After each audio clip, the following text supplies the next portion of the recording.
ஒரு வார்த்தை சொல்லும் கர்த்தாவே, எங்கள் வாழ்க்கையெல்லாம் செழிப்பாகுமே. ஒரு வார்த்தை சொல்லும் கர்த்தாவே, எங்கள் வாழ்க்கையெல்லாம் செழிப்பாகுமே. அன்பு நேயர்களே, ஆண்டவருடைய பரிசுத்த நாமத்தில் உங்களை வாழ்த்துகிறேன். இந்த நாளில் உங்களை சந்திப்பது நான் மிகுந்த மகிழ்ச்சி அடைகிறேன். இப்பொழுது உங்களுக்கு ஆஸ்வாதமாக இருக்கும்படி ஒரு வார்த்தையை சொல்லி உங்களுக்காக ஜெபிக்க வேண்டும் என்று விரும்புகிறேன். மத்தேயு 18ஆம் அதிகாரம் 3ஆம் வசனத்தை நாம் வாசிக்கலாம். மத்தேயு 18ஆம் அதிகாரம் 3ஆம் வசனம். நீங்கள் மனம் திரும்பி பிள்ளைகளைப் போல் ஆகாவிட்டால் பரலோக ராஜ்யத்தில் பிரவேசிக்க மாட்டீர்கள் என்று மெய்யாகவே உங்களுக்கு சொல்லுகிறேன் என்றார். எனக்கு அன்பான நேயர்களே, ஆண்டவர் பாருங்கள், சீசர்கள் இயேசுவிடத்தில் வந்தார்கள். பரலோக ராஜ்யத்தில் எவன் பெரியவனாக இருப்பான் என்று கேட்டார்கள். இயேசு ஒரு பிள்ளையை தம்மிடத்தில் அழைத்து அதை அவர் நடுவே நிறுத்தி, நீங்கள் மனம் திரும்பி பிள்ளைகளை போல ஆகாவிட்டால் பரலோக ராஜ்யத்தில் பிரவேசிக்க மாட்டீர்கள் என்று மெய்யாகவே உங்களுக்கு சொல்லுகிறேன் என்றார். என்ன அன்பான தேவனுடைய பிள்ளைகளை, ஆண்டவர் பாருங்கள், ஒரு பிள்ளையை போல் நீ மாற வேண்டும் என்று விரும்புகிறார். சிறு பிள்ளை போல் மாறு, நீ பெரிய ஞானியாக மாறு, அறிவாளியாக மாறு, இல்லை பெரிய தலைவனாக மாறு, இல்லை பெரிய பலசாலியாக மாறு அப்படின்னு ஆண்டவர் சொல்லலை. ஆண்டவர் சொல்ல ஒரு சிறு பிள்ளை போல் மாறு. பாருங்கள், சிறு பிள்ளை போல் மாறினா தான் நம்ம என்ன செய்ய முடியும்? பரலோக ராஜ்யத்தில் போக முடிகிறார் ஆண்டவர். அப்போ அது எவ்வளோ பெரிய முக்கியமான ஒரு காரியம் பாருங்கள். அப்போ சின்ன குழந்தையோட இருதயம் இன்னோசென்ட்டாக இருக்கும், வெள்ளை உள்ளமாக இருக்கும். எந்த பொறாமை, போட்டி, எந்த பெருமை, மேட்டிமை எதுவுமே அந்த குழந்தைகிட்ட இருக்காது.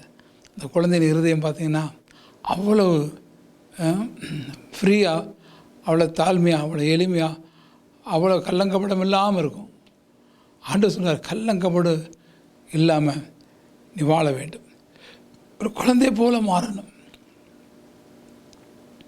குழந்தை அப்படி தான் இருக்கணும். நான் பெரியவன், நான் அப்படி, நான் சின்னவன், நான் உயர்ந்தவன், அந்த மாதிரிலாம் குழந்தை நினச்சிட்டு இருக்காது. குழந்தை என்பது மிகவும் தாழ்மையாக, எளிமையாக இருக்கும். கள்ளங்கப்படு இல்லாமல் இருக்கும், பெருமை இல்லாமல் இருக்கும், மேட்டிமை இல்லாமல் இருக்கும். எந்த விதமான கெட்ட புத்தியே இருக்காது குழந்தைக்கு. அதான் குழந்தைங்கிறது அப்படிப்பட்ட ஒரு தூய்மையான இருதயமாக இருக்கும், ஒரு தூய்மையான உள்ளம். எனக்கு அன்பான நேயர்களே, நீங்கள் எப்படி இருக்கிறீங்க? உங்கள் மனசு கள்ளங்கப்படு இருக்குதா? சூதுவாதம் இருக்குதா? பெருமை இருக்கா? மேட்டிமை இருக்கா? இதெல்லாம் இருந்தால் நீங்கள் பரலோக ராஜ்யத்தில் பிரவேசிக்க முடியாது. ஆண்டவர் பிள்ளையாக வாழ முடியாது. ஆண்டவர் பிள்ளையாக மாறணும் அப்படின்னா சிறு பிள்ளை போல் நீங்கள் மாறணும்.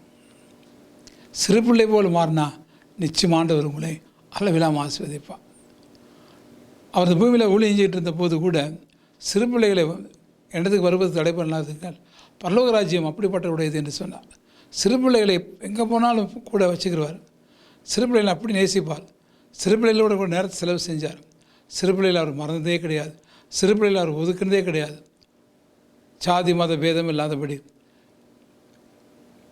சிறு குழந்தைகள் இப்படி எல்லாத்தையும் அன்பாக பழகுது. எல்லோரும் என்ன கொடுத்தாலும் வாங்கிக்கிறோம். சின்ன குழந்தையும் நீ உயர்ந்த ஜாதி, நீ தாழ்ந்த ஜாதி, நீ அவன் இவன் அப்படின்னு அதெல்லாம் வேறுபாடு பார்க்கவே பார்க்காத குழந்தை. அதே மாதிரி ஆண்டவர் கூட அவர் பிள்ளையை விரும்புகிறாரு. நீங்களும் ஜாதி மத பேதம் பார்க்கக்கூடாது, உயர்ந்தவன் தாழ்ந்தவன் பார்க்கக்கூடாது. அப்படி நீங்கள் ஒரு ஃப்ராங்காக, ஒரு திறந்த உள்ளத்தோடு, தூய்மையான உள்ளத்தோடு நீ மாறினா தான் நீ ஆண்டவர் பிள்ளையாக மாற முடியும்.